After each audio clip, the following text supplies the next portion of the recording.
Mudando de assunto, se você paga Previdência Social, contribui para o INSS, a lei te garante ter acesso a diversos benefícios, entre eles o auxílio-doença e a aposentadoria. E quem não paga INSS tem direito a algum tipo de benefício? Para alguns casos, a resposta é sim, é o chamado benefício assistencial. E para explicar mais sobre cada um deles, a gente recebe aqui o advogado Edson Brasil. Tem pergunta? Manda para o nosso WhatsApp, o 99313-9599. Ô Edson, boa tarde, obrigado pela sua participação. Eu que agradeço, Giovana, é sempre um prazer.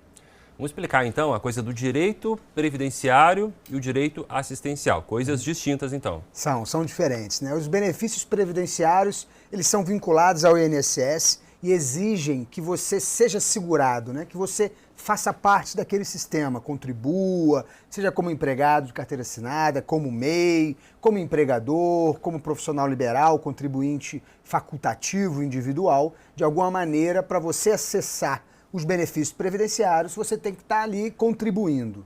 Diferente, Giovanni, é o caso da assistência social, os benefícios assistenciais. E aí é o famoso BPC, também conhecido como LOAS, né? O BPC é benefício de prestação continuada. Para esse caso, você não precisa contribuir em nada. Não é do INSS, é do Ministério de Assistência Social. Então, do direito previdenciário, a gente pode destacar o quê? Aposentadoria? Aposentadoria por idade, auxílio-doença, auxílio-acidente, licença-maternidade, aposentadoria por invalidez, a pensão que você recebe com o falecimento, né? A pensão por morte, que aí o beneficiário recebe durante algum tempo, o cônjuge, são os mais conhecidos benefícios previdenciários. Aí tem que ser segurado, tem que contribuir, o que? Carteira assinada? Como é essa condição de segurado, então? Exatamente. Para você ser segurado, a hipótese mais comum é você ser empregado com carteira assinada, mas não é a única. Você pode ser MEI e estar contribuindo para o INSS, o carnezinho de MEI, que você também é segurado. Você pode ser dono de uma empresa e aí você também vai ser segurado. E você pode fazer a contribuição individual facultativa, né? Então, eu trabalho por conta própria, mas quero ter a proteção da Previdência Social. E aí você ir lá e contribuir, né? Essa é a principal característica. Você tem que ser segurado, tem que estar contribuindo para poder receber algum desses benefícios previdenciários. E as regras, então, do direito assistencial do BPC, quais são? Exato, aí é completamente diferente, né? Aí você não precisa contribuir. Então você não deu nenhum real para o INSS durante a sua vida inteira.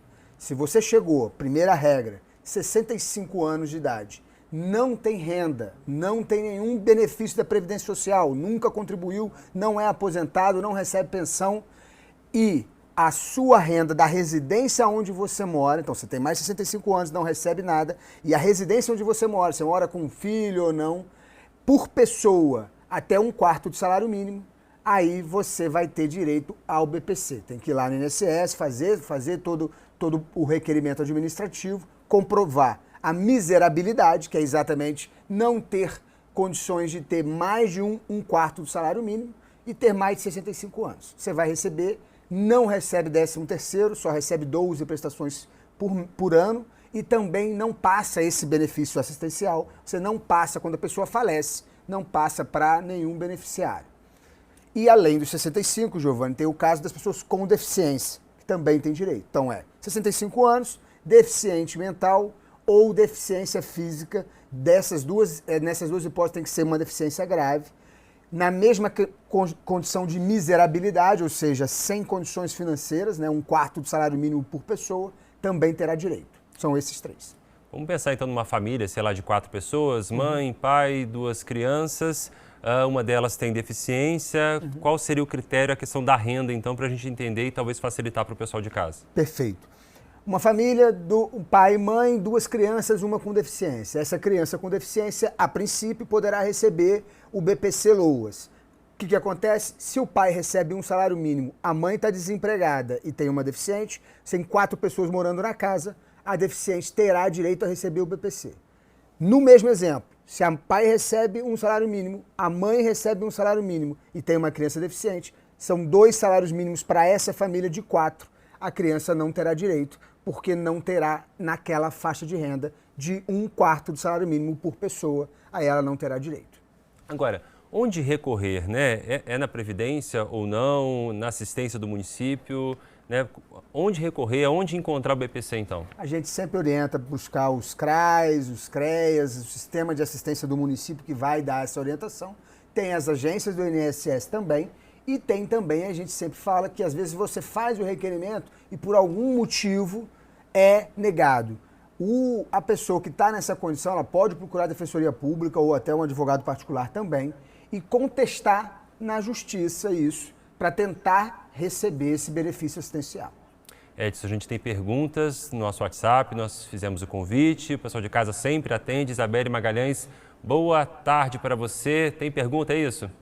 Boa tarde, doutor Edson. Boa tarde, Giovanni. Olha, o nosso WhatsApp está cheio de perguntas. Infelizmente, a gente não consegue fazer todas, né? Mas eu vou destacar aqui do Marcelo, de Barra Mansa. Ele fez a seguinte pergunta, olha só. Dei entrada no INSS para aposentar em novembro de 2019. Indeferiu e recorri.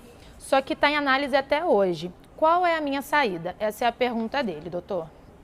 O INSS, infelizmente, Giovanni, ele não vem cumprindo os prazos para julgar os recursos administrativos. Esse é o exemplo do nosso telespectador. Ele fez o pedido de aposentadoria por idade, foi negado, ele fez o recurso administrativo. O INSS tinha um prazo, salvo engano, de 30 dias para julgar, ele não está cumprindo. Nesses casos, o que a gente vem orientando é ou procurar um advogado particular ou a Defensoria Pública e fazer uma ação chamada mandado de segurança contra o INSS para obrigá-lo a responder o recurso administrativo. Porque no caso do telespectador, ele nem resposta teve. Então você entra na justiça para obrigar o INSS a responder esse recurso.